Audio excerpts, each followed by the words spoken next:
Hola, bienvenidos navegantes de enigmas. Los invito a que aborden esta nave que los transportará en dirección hacia los enigmas de otros mundos. Hoy, en este programa, trataré el tema respecto del enigmático virus denominado prión, un agente infeccioso de dimensiones casi infinitesimales que plantea un enigma que todavía no se encontraría resuelto por parte de la ciencia moderna. ¿Y por qué es tan enigmático este virus? ¿Por qué este virus no posee las cadenas fundamentales que conforman la vida?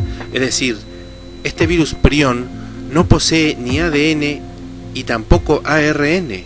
Por lo pronto, lo que se especula al respecto es que se encuentra en el último peldaño dentro de todo el conjunto de seres vivos.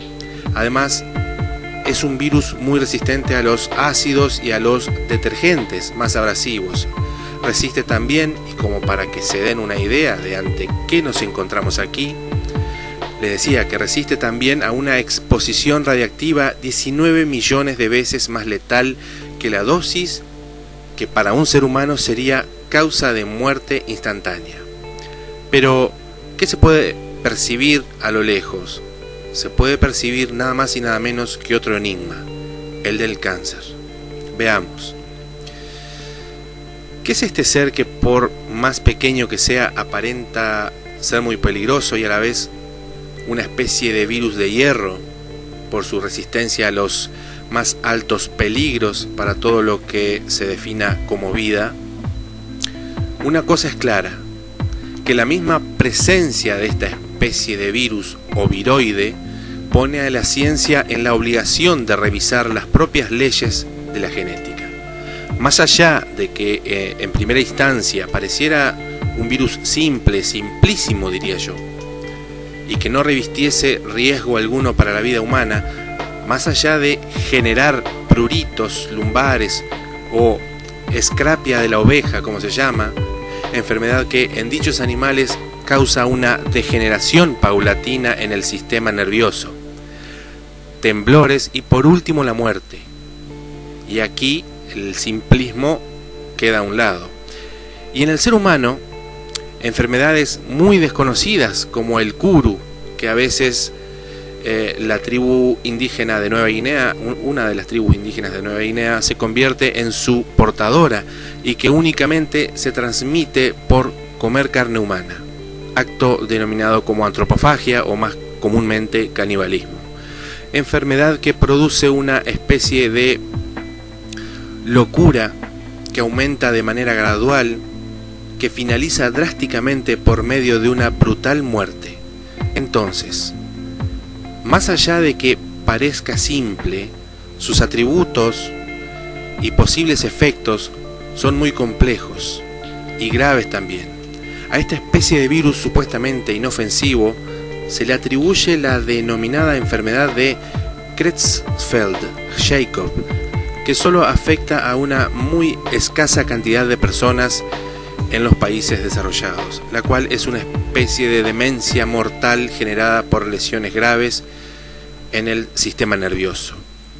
También se encuentra asociado a una patología muy conocida, una variante de la enfermedad de Creutzfeldt-Jakob y que es la enfermedad de Alzheimer o demencia senil, mucho más conocida por todos. De todos modos, como lo dijimos al comienzo de este programa, existen sospechas por parte de los biólogos de que el prión sea un causante o bien un detonante para promover células cancerígenas en el organismo humano. Pero si este virus, como recién pudimos constatar, se puede reproducir, ¿cómo es que lo hace sabiendo o teniendo en cuenta que no posee las bases principales que conforman la vida y la reproducción, como lo es el ADN y el ARN? Es decir, que este enigmático ser, si es que así lo puedo llamar, no presenta la menor evidencia de estos ácidos nucleicos en su composición, pero de todos modos es capaz de reproducirse. ¿Y de qué manera lo hace? Toda la vida conocida sobre la Tierra posee ácidos nucleicos, ADN y ARN, indispensables para la reproducción, independientemente de que sea sexuada o asexuada. Estos ácidos conforman la programación fundamental para la vida como la conocemos. Desde los más pequeños virus hasta los más complejos organismos, como por ejemplo el del ser humano.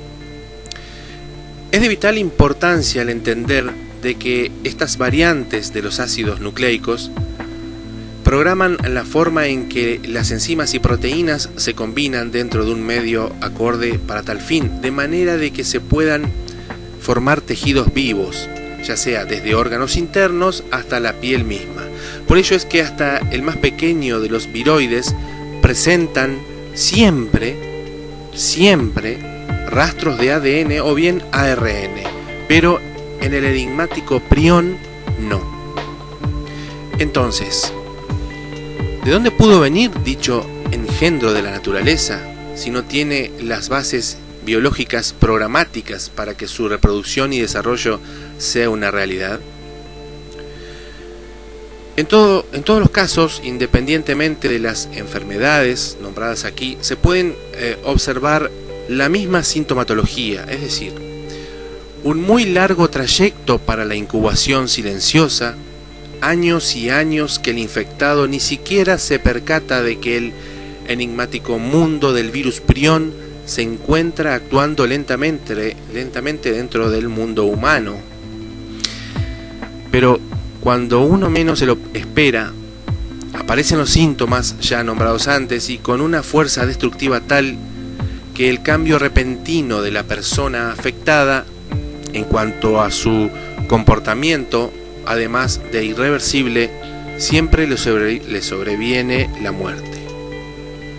Según la neurociencia, físicamente hablando, en el cerebro del organismo afectado se perciben agujeros, lisa y llanamente, como si hubieran sido taladrados, quedando con el aspecto de una esponja. El cerebro queda con el aspecto de una esponja, ¿no?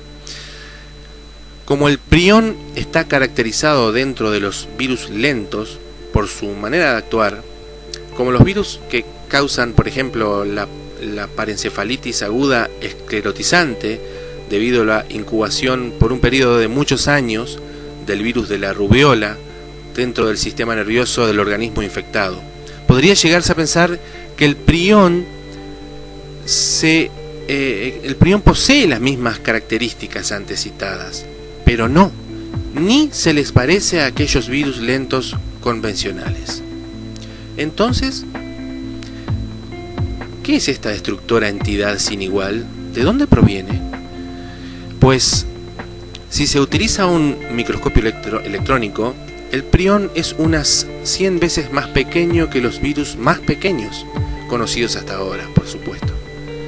Evidentemente es lógico pensar que la simpleza inherente del virus prión es lo que lo hace tan resistente a cualquier agente externo que intente destruirlo, como por ejemplo la radiactividad, que como dijimos, solo con una persona que se exponga a 600 rads ya basta para ocasionar la muerte de esta persona, mientras que 20 millones de rad son inútiles para desactivar tan destructivo engendro de la naturaleza. Por lo que, como les decía, lógicamente, y más allá de otras opciones, otros puntos de vista que vamos a decir luego, a más complejidad de un organismo, menos radiación se necesita para ocasionar su muerte, y viceversa. A menos complejidad, como en el caso del virus prión, se necesita más radiación para poder afectarlo, con lo que queda claro la simpleza de su constitución interna, que ni siquiera presenta ADN ni ARN en su existencia como supuesto viroide. Y más destructivo es aún, ya que no causa ciertas sintomatologías como reacciones inmunológicas que puedan ser detectadas y actuar en consecuencia antes de que sea demasiado tarde. Pero hay más sobre este minúsculo virus de hierro, y es que tampoco produce interferón, es decir, El interferón es el agente antivirus que los demás virus convencionales sí producen, ya que, como sabemos, cuando un virus infecta un organismo, además de producirse una variedad de sustancias dañinas para el objetivo infectado, también se produce su cura. Y esa cura viene de la mano de la sustancia denominada interferón, pues el prión no la produce. Es decir que, además de que infecta, no deja ninguna posibilidad de una desinfección, al menos no de su parte, ni siquiera la posibilidad de hacer un estudio aledaño para extraer ese interferón y generar una cura posterior. Nada. Entonces, ¿de qué se trata? ¿Ante qué engendro de la naturaleza nos estamos enfrentando?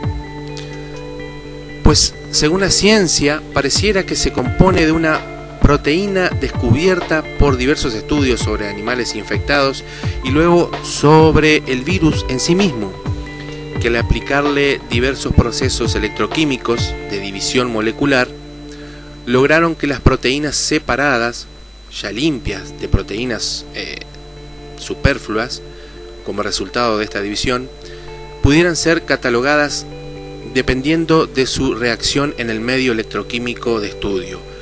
Para dejarlo más claro, se desmembró al prión para estudiar sus partes y verificar en cuál de esas partes se encuentra su veneno, por así decirlo.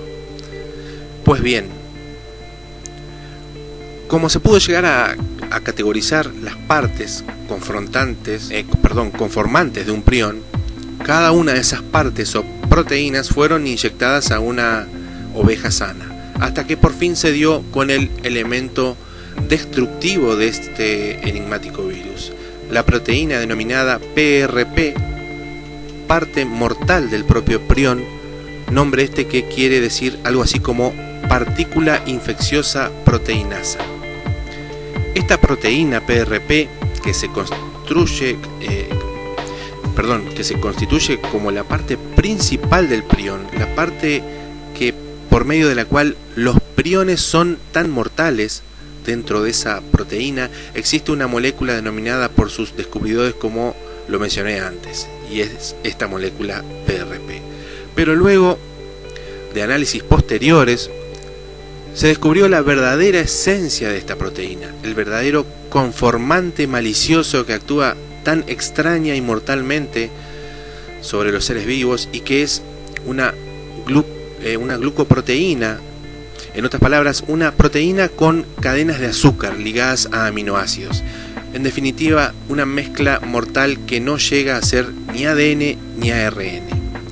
Para aclarar un poco más la esencia de esta entidad propia del inframundo de Dante, el concepto de aminoácido se refiere a una molécula orgánica derivada del amoníaco y del carbono.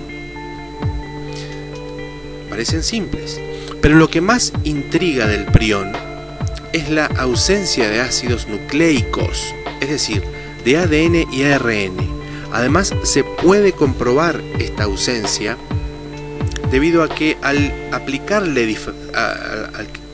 aplicarles diferentes tipos e intensidades de radiaciones, lo que ataca directamente sobre los ácidos nucleicos, destruyéndolos, el prión debería sucumbir a dichas radiaciones, pero no es así, ya que al carecer de aquellos ácidos que conforman los núcleos moleculares de los genes de cualquier organismo, este virus se torna literalmente inmortal.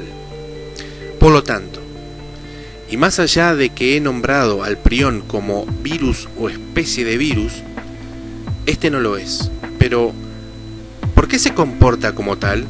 Ya que cuando aparece la infección, el prión se reproduce, aunque no posea ADN ni ARN, y además su comportamiento, en cuanto a su diseminación dentro del organismo afectado, es muy semejante a la manera de cómo se diseminan las células afectadas por el cáncer.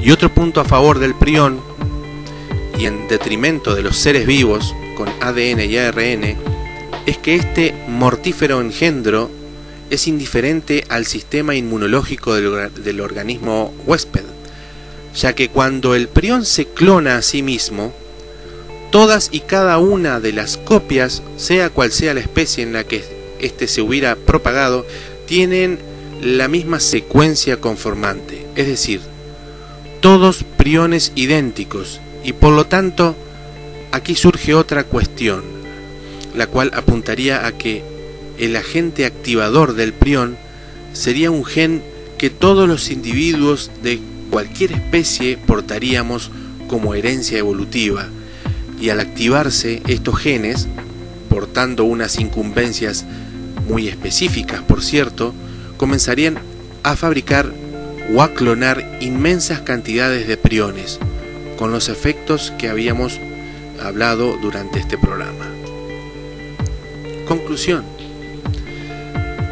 Entonces, y para terminar, no caben dudas de que la biología y todas sus ramas necesitan replantearse o reenfocarse en cuanto a sus estudios sobre el prión, debido a que si es el causante no solo del Alzheimer, de los pruritos de la oveja y del kuru en Nueva Guinea, sino que también del cáncer, por lo que en base a todo esto se desprenden unas preguntas un tanto conspiranoicas, diría yo, si se quiere darle un toque distintivo, aunque de mi parte la llamaría más bien realista.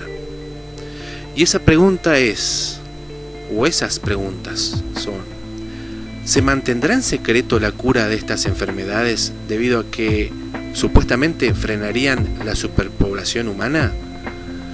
O mejor formulada, la pregunta sería: ¿se guardaría o se guardará a este gen que todos portamos dentro como un arma silenciosa contra la humanidad que al activarse por algún método direccional en principio y también discrecional comenzaría a fabricar priones sobre quién o quiénes se lo apliquen?